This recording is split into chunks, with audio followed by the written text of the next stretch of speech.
اللهم صل على سيدنا محمد وعلى آل سيدنا محمد وبارك وسلم۔ اللہ کے حبیب علیہ الصلاۃ والسلام کا جو آخری خطبہ اس کو حضرت مولانا پیر ذوالفقار صاحب نقشبندی مجددی دامت برکاتہم العالیہ نے اشعار کی شکل میں کچھ اس طرح اتارا ہے،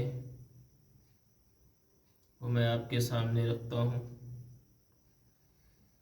قدم ہے بلالا جو چلنے سے عاری، لو اب الوداع الوداع ہے ہماری، یہ لو میرا قرآن یہ لو میری سنت، یہ دکھلائے گی تم کو اب راہ جنت۔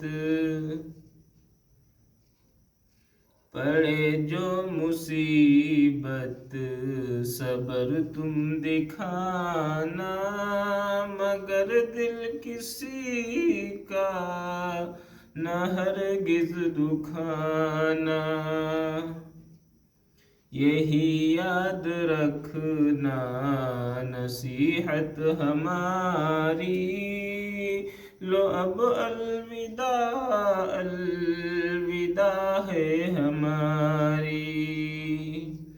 ہر انسان کو ایک دن دنیا سے ہے جانا، رہے گا قبر میں حشر تک ٹھکانا،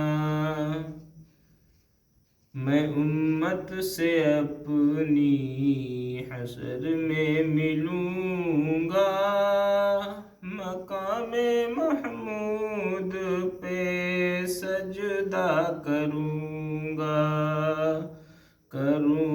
وہاں پر بہت آہوزاری، لو اب الوداع الوداع ہے ہماری۔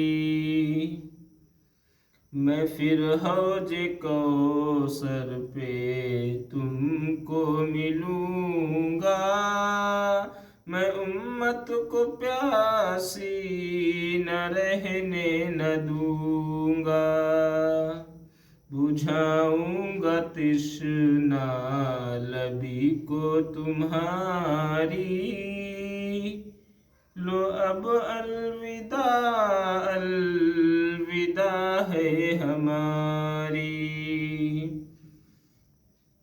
میں امت کو اپنی میزا پر ملوں گا، گناہوں کے پلڑے کو جھکنے نہ دوں گا، جھکاؤں گا پلڑا نیکی کا تمہاری، لو اب الوداع الوداع ہے ہماری۔ تمہیں پل صراط پہ آ کے ملوں گا، میں امت کو دوزخ میں گرنے نہ دوں گا، کروں گا وہاں بھی شفاعت تمہاری، لو اب الوداع الوداع ہے ہماری۔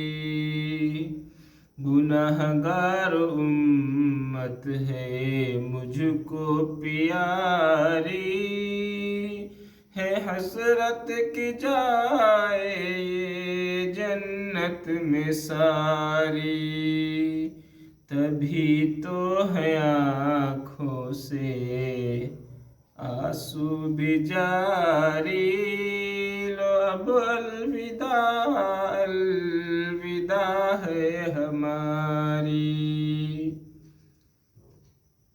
چنانچہ اللہ کے حبیب علیہ السلام کا آخر وقت آیا، امی عائشہ رضی اللہ تعالیٰ عنہ فرماتی ہیں یا رسول اللہ، آج سے پہلے کبھی کسی کو اتنی شدید تکلیف میں نے نہیں دیکھا، آخر آپ کا حال ایسا کیوں ہے؟ اللہ کے حبیب علیہ الصلوۃ والسلام اس وقت ارشاد فرماتے ہیں، عائشہ میں نے اللہ رب العزت سے دعا کی تھی کہ اے اللہ مجھے موت کے وقت تکلیف تھوڑی زیادہ دے دینا، اس کے بدلے میری امت کے گناہوں کو معاف فرما دینا۔ آج ہم نے اسی محبوب کو دھوکہ دیا، آج ہم نے اسی محبوب کے چہرے سے منہ موڑ لیا، آج ہم نے اسی محبوب کے لباس سے پیچھا چھڑا لیا، آج ہم نے اسی محبوب علیہ الصلوۃ والسلام کے طریقے سے پیچھا چھٹا لیا۔ دنیا بھر کی رسومات کے لیے آپ کے پاس وقت ہے، دنیا بھر کی فالتو خرافات کے لیے آپ کے پاس وقت ہے۔ اللہ کے حبیب علیہ الصلوۃ والسلام کے کیے گئے احسانات کا بدلہ کب چکاؤ گے؟ کہ ہماری ضرورت ایمانی ختم ہو چکی ہے۔ چنانچہ حضرت مولانا پیر ذوالفقار صاحب دامت برکاتہم العالیہ فرماتے ہیں کہ ایک عالم صاحب کو اللہ کے حبیب علیہ الصلوۃ والسلام کی زیارت ہوئی۔ اللہ کے حبیب علیہ الصلوۃ والسلام لیٹے ہوئے تھے اور سینے کے اوپر زخم تھے۔ ان عالم صاحب نے بے ساختہ ہو کر کے پوچھا، یا رسول اللہ یہ کیسے ہوا؟ اللہ کے حبیب علیہ الصلوۃ والسلام فرماتے ہیں، یہ کسی غیر کے ہوتے تو بتاتا، یہ تو میرے اپنی امت کے گناہوں، اپنی امت کے کیے کے زخم ہیں۔ آج ہم نے یہ صلہ دیا ہے، یہی صلہ دینا تھا۔ یاد رکھیے اللہ کے حبیب علیہ الصلوۃ والسلام کی شفاعت کے علاوہ اور کوئی ٹھکانہ نہیں ہوگا وہاں پر۔ آج اس دنیا کے اندر اگر کسی پارٹی کا بیس نہ بدلیں، آپ کسی پارٹی کا جھنڈا نہ لگائیں، آپ کسی پارٹی کا انگوچھا نہ ڈالیں آپ، تو وہ پارٹی والے آپ کو گھاس بھی نہیں ڈالتے۔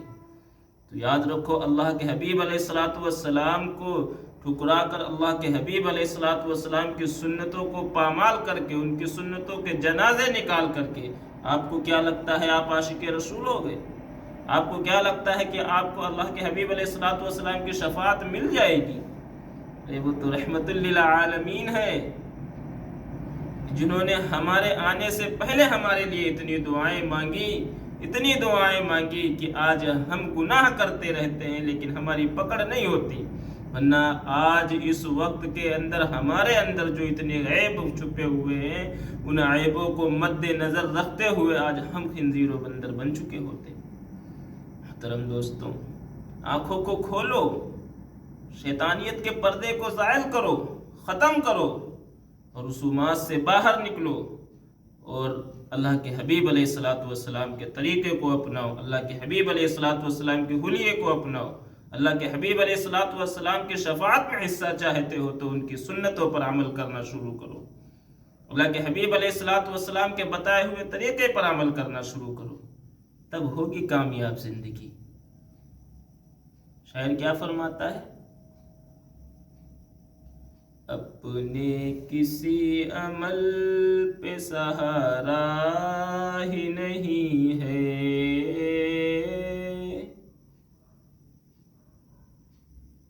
توبہ کیے بغیر گزارا ہی نہیں ہے، محشر میں منہ دکھائیں گے آقا کو کس طرح، محشر میں منہ دکھائیں گے آقا کو کس طرح، آقا نے گر کہا تو ہمارا ہی نہیں ہے۔ میرے عزیزوں، میرے دوستوں، وہاں ہمیں اگر انکار کر دیا گیا تو ہمیں کوئی ٹھکانہ نہ ملے گا۔ یاد رکھنا، پچھلی امت کے انبیاء علیہم الصلوۃ والسلام نے دعائیں مانگی ہیں کہ اے اللہ مجھے نبی نہ بنا کر مجھے آقا مدنی محمد رسول اللہ صلی اللہ علیہ وسلم کی امت میں پیدا فرما کر ان کا امتی بنا دیجیے۔ آج ہم کو یہ خوش نصیبی ملی ہے تو اللہ کا شکر ادا کرے اور اس کے وقت کو اور اس کی دی ہوئی نعمت کو شکر ادا کرنے کے ساتھ اس کو غنیمت سمجھ کر استعمال کریں۔ وآخر دعوانا الحمدللہ رب العالمین۔ اللہ تعالی ہم سب کو کہنے سننے سے زیادہ عمل کی توفیق عطا فرمائے۔